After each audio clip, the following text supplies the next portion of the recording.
The morning began like any other travel day at the busy international airport. Rolling luggage wheels against polished floors, announcements echoing overhead, passengers moving with a mix of urgency and distraction. Among the sea of hurried footsteps and scattered goodbyes, two very different figures were slowly being guided by fate toward the same moment, the same destination, the same narrow aisle of a commercial airplane bound for a distant city. The first was a woman named Alara Vivian Hartwell, known by those around her as someone who prided herself on elegance, success, and status. She was the type whose presence announced itself before she spoke. Her clothes were pressed to perfection, her jewelry subtle yet undeniably expensive, her posture straight, her chin slightly raised as though she lived just a few inches above everyone around her. For Alara, the world was a place to be sorted into levels, those who belonged in her space and those who did not. The second was a man whose presence barely registered at first glance.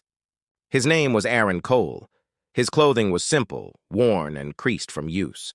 His hands appeared roughened by labor, his shoes dusty from travel. He moved quietly, the sort of person who stepped gently through life as though he hoped not to disturb anything.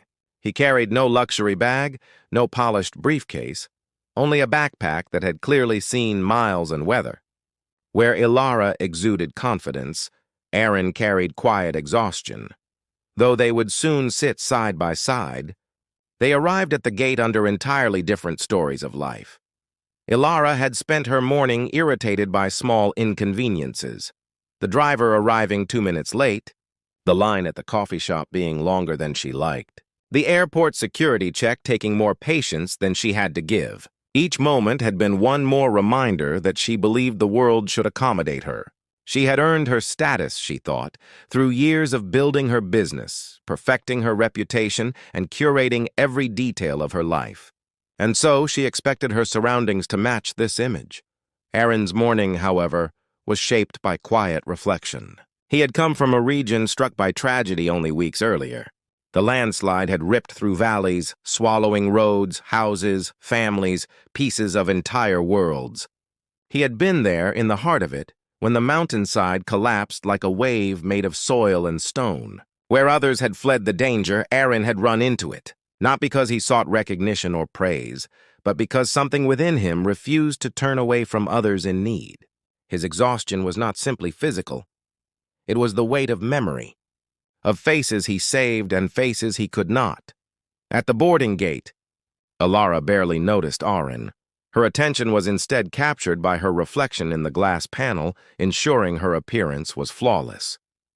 Aaron, not searching for validation, simply found a quiet corner to sit and rest his tired eyes.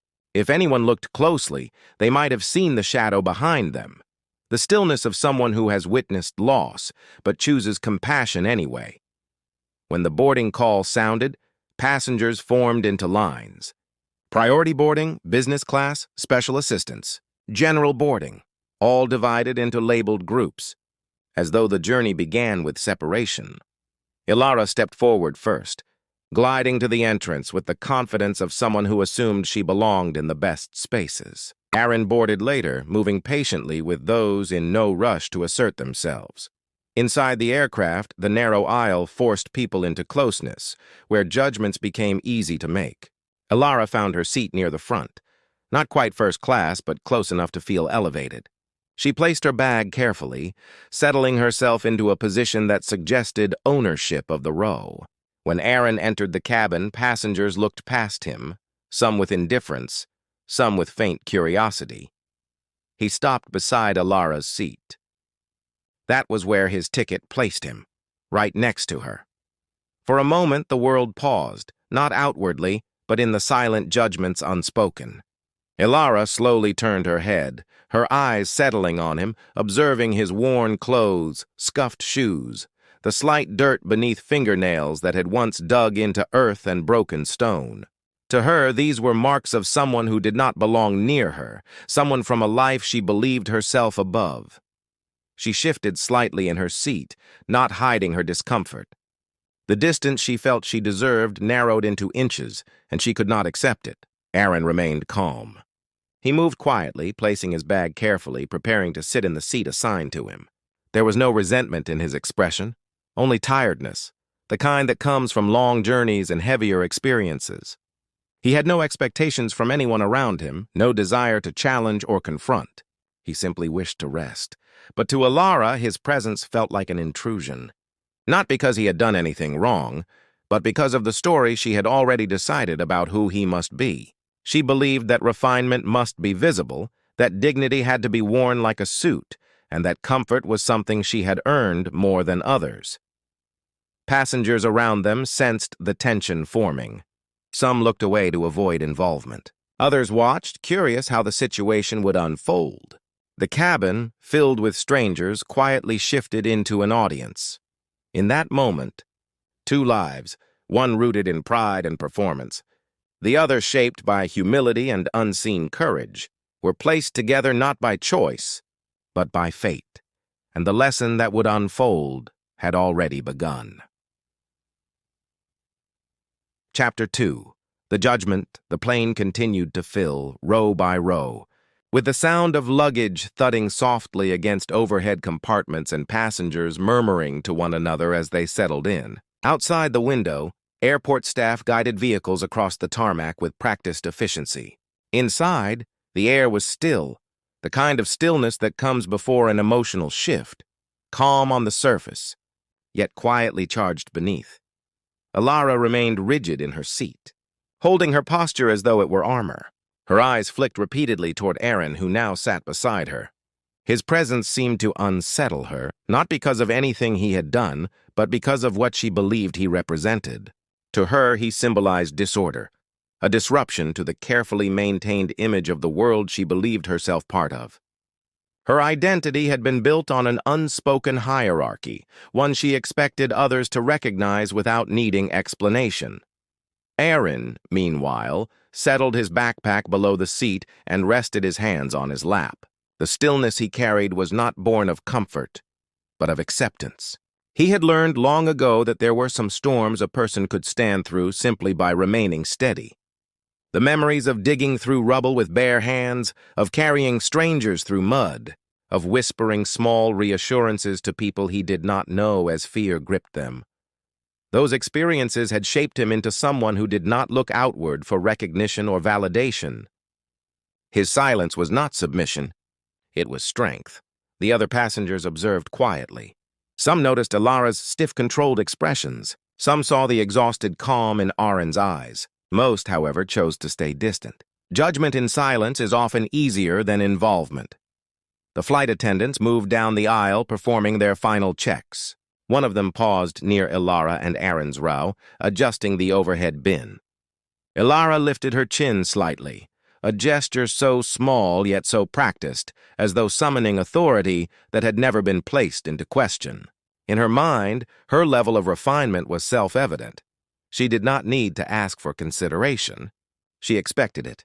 Her discomfort with Aaron's presence grew like a shadow cast by her own pride. She felt that sitting beside someone who looked worn, unpolished, tired, would reflect poorly on her, as though proximity alone could tarnish her image. She held the belief that environment mattered more than character, that appearance communicated value more clearly than actions ever could. And so, the thought of sharing space, especially one so close, clashed deeply with how she saw herself. Aaron noticed her discomfort, but did not respond. He had learned through countless interactions that some people saw the world through walls they had built to protect their insecurities. He did not hold resentment. If anything, he carried quiet understanding. People often behave unkindly when they fear their comfort is fragile. He did not take her reaction personally, for he knew it came from a place he had no desire to enter. The plane's engines began to hum softly as preparations for takeoff neared. The hum vibrated through the cabin, steady and rhythmic. This should have been the moment when passengers settled into acceptance of the journey ahead. But Alara's discomfort reached a silent breaking point. She leaned slightly away from Aaron, creating a small but deliberate physical distance. It was a gesture meant not just for herself, but for others to see, a performance of disapproval. The subtle movements of her body communicated a message she did not need to voice, I do not belong beside him. Someone should notice this. And someone did. The same flight attendant who had passed moments earlier returned to the row, sensing tension. Attentiveness was part of her job, but empathy was part of who she was. She had seen such moments before. Small scenes of unspoken judgment between strangers who knew nothing true about one another. She addressed Ilara with calm professionalism. The two exchanged brief glances, one filled with expectation, the other with quiet patience. Then, with a carefully measured tone, the situation shifted into motion. The attendant signaled that she understood. Ilara straightened further, almost triumphant in her certainty that the world would adjust itself to accommodate her discomfort. She believed she had won, that she had been validated. She lifted her bag, adjusting it with a sense of graceful entitlement, preparing to walk toward a better seat, a better environment, a better reflection of the identity she clung to. But Aaron remained seated, still and composed. He did not look offended. He did not look slighted. He simply allowed events to unfold. Patience had long been his companion. He had learned that truth reveals itself in time, and one does not need to force justice into existence. The passengers watched, not loudly, not actively, but with quietly held interest. They sensed something unfolding, though they did not yet know what shape it would take, and just as Ilara began to rise, the soft tone of the cabin speakers chimed, that subtle alert that signals an announcement. The murmurs hushed. The atmosphere shifted again. The engines continued their low rumble, but the emotional air thickened with anticipation. A voice began to speak, calm, warm, composed, carrying information that would soon bend the moment into something entirely different than expected. The story was about to turn, and the lesson waiting in its unfolding was one that would ripple far beyond the cabin walls, lingering long after the flight landed. Chapter 3. The unveiling, the announcement began with the usual calm tone, the kind that passengers often let fade into background noise. But this time, there was something subtle in the cadence, something that drew attention without force. Conversations softened. Movements paused. Even the hum of the aircraft seemed to settle beneath the voice that filled the cabin. The captain spoke of gratitude, of service, of recognition, words not commonly emphasized during routine flights. At first, passengers listened with polite interest, expecting an announcement about flight staff or perhaps a welcome to a business leader or diplomat on board. But as the details unfolded, the tone of the cabin shifted. The voice spoke of a recent natural disaster, the landslide that had swept through a mountain community only weeks before. Images of that tragedy had traveled across news networks and social media, but for most, those images were distant, softened by time and separation from the reality of loss. Now, however, those memories became more immediate. The voice continued, describing the chaos of that day. The collapsing earth, the trapped families, the volunteers who risked their lives to dig through shifting soil and shattered homes with nothing but their hands and whatever tools they could find. Among them, there was one volunteer who refused to leave the scene even when exhaustion claimed his strength. He had stayed, day and night, until every voice calling for help had gone silent, whether rescued or claimed by the earth. He had saved 27 lives. He had done so without cameras, without sponsorship, without expectation. He had done so simply because he could not walk away. The passengers listened in stillness now, and then the captain said the words that reshaped the moment. "It is an honor to have that volunteer with us on this flight today."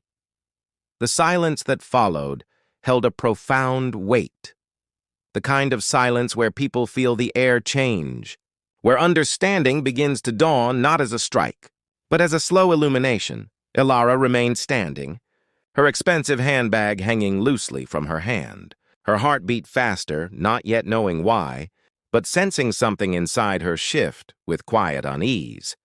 The captain continued, "In recognition of his service, courage, and selfless dedication, our airline has arranged a complimentary upgrade to first class for him." At that moment, A flight attendant approached, not toward Alara, but toward Erin. Her movements were gentle, respectful, the kind one reserves for someone who has carried great weight. Aaron looked up, his expression unchanged, calm, tired, humble. The same expression he had worn moments earlier when Alara demanded to be moved away from him. Nothing about him shifted. He did not smile triumphantly. He did not perform gratitude. He did not glance toward anyone to see who approved or admired him. He simply nodded softly, acknowledging the gesture with the grace of someone who did not value recognition more than quiet intent.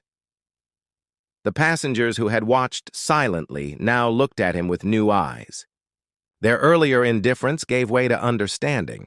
Some felt admiration. Some felt guilt for assumptions they had made without awareness. Some simply watched with awe at how quietly dignity can exist. But the most profound shift occurred within Ilara. She realized, slowly and with crushing clarity, that the very man she had judged, dismissed, and rejected as beneath her was being honored for having done something she had never even imagined doing. He had saved lives. He had carried the weight of tragedy in silence without calculation or vanity. His tired clothing was not a sign of neglect or lack. It was the imprint of sacrifice, the image she held of herself. The elegance, the status, the sense of superiority felt suddenly hollow.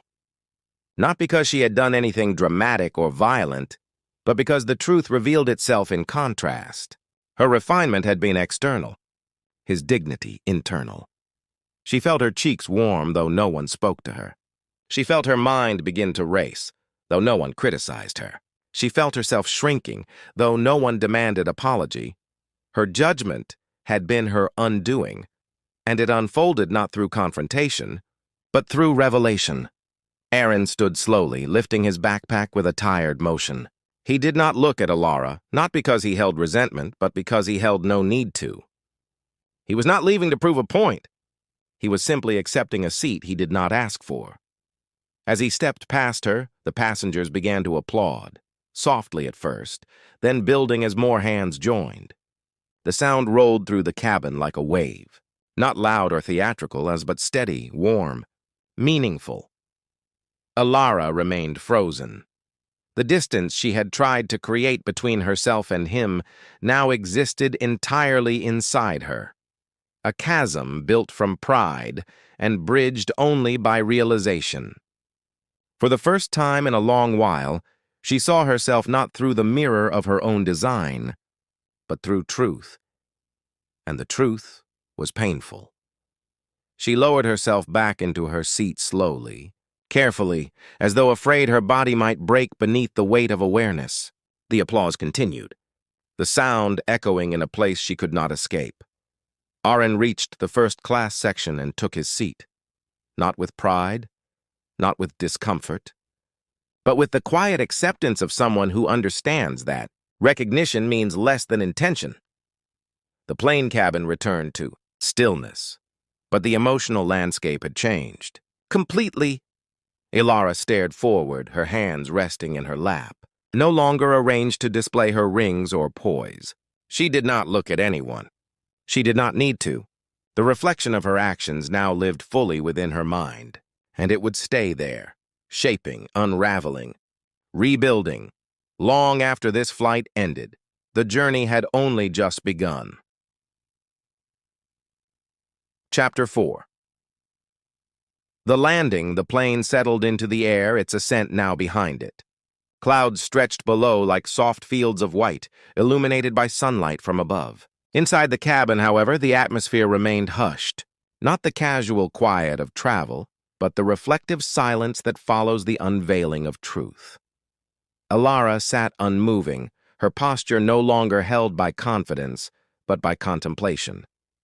The world she had crafted for herself, a world where worth was measured in fabric and polish, where dignity was displayed rather than lived, had begun to fracture. She felt the pieces shifting inside her, unsettling, uncomfortable, but real. The applause had ended minutes ago, yet its echo lingered in her memory. It was not the applause itself that weighed on her, but the reason for it. The man she had rejected, The one she had judged without a moment's hesitation had carried a story she never imagined. He had walked through catastrophe not as a victim, but as a source of hope. While she had measured others through image and status, he had measured his life in the saving of others. She had believed her life represented accomplishment. But now she understood that she had only mastered presentation. She had built the appearance of grace, but not the heart of it. The realization was not gentle. It came with a slow, aching heaviness, like a truth that does not accuse but insists on being seen. Aaron sat now in first class, beyond the thin curtain that separated the cabin sections. Ilara could no longer see him, but she did not need to. The image of him walking forward, calm, quiet, carrying dignity shaped by lived compassion, remained clear. Passengers resumed small movements. Pages of books turned. Earphones were adjusted. Beverages were placed on tray tables. Yet Ilara remained still, her thoughts unfolding like a story she wished she could rewrite. She thought back to her younger years, before success, before status, before the layers of pride formed slowly around her like lacquer. There had been a time when she believed deeply in kindness, a time when her heart was softer, when she saw others without weighing their value against her own. But somewhere along her journey, the desire to be admired had become stronger than the desire to understand. She had traded connection for image. Now that image felt brittle. The seatbelt sign dimmed. The cabin lights softened. The flight attendant passed with a gentle nod, offering a drink.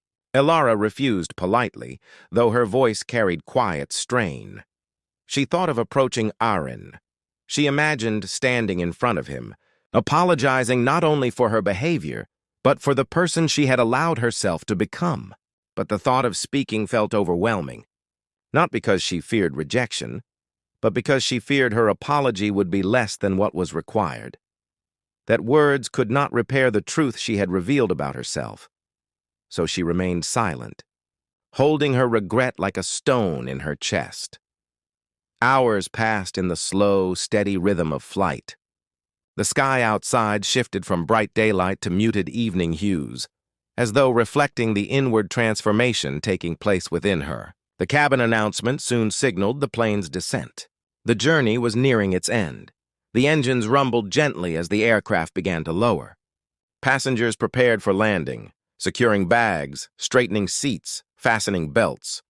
The ordinary movements of travel now carried the weight of something much greater. When the wheels touched the runway, a soft jolt moved through the cabin. The plane slowed gradually, the runway lights streaking past in parallel lines. The journey that had begun with judgment now reached its quiet conclusion. The passengers began to disembark. Row by row, they moved toward the aisle. Ilara waited, allowing others to leave before her, not out of courtesy alone, but because she needed a moment to steady herself. As she finally rose, she walked slowly down the aisle toward the exit. The curtain that separated the sections of the plane had been drawn open. She could see Aaron standing ahead, retrieving his backpack. His movements were still quiet, humble, unhurried. She felt a tremor of hesitation, a final barrier between who she had been and who she was now becoming. She understood that this moment did not demand grand gestures nor dramatic confessions. It simply required acknowledgement, honest and without defense. As she reached the front of the cabin, Aaron stepped forward to exit. He did not look back, for he held no resentment. He did not need recognition, but Ilara stopped, not to call out, not to ask for forgiveness, but to simply understand. She realized that his dignity came not from what he had done, but from how he had lived. And in that realization, something inside her softened, not shattered, not broken, but opened. Outside the plane, the sunlight was bright, washing the runway in warm gold. Aaron walked into that light without ceremony. Ilara followed slowly, each step carrying the weight of reflection and the beginning of quiet change. She did not know what transformation would look like yet, but she knew it had begun. Not because someone corrected her, not because someone punished her, but because truth had revealed itself. Simply, unmistakably, and without force, and she had finally seen it. Final moral dignity is not worn. It is lived. Kindness is not displayed. It is chosen. The value of a person is never measured by appearance, but by the heart they carry.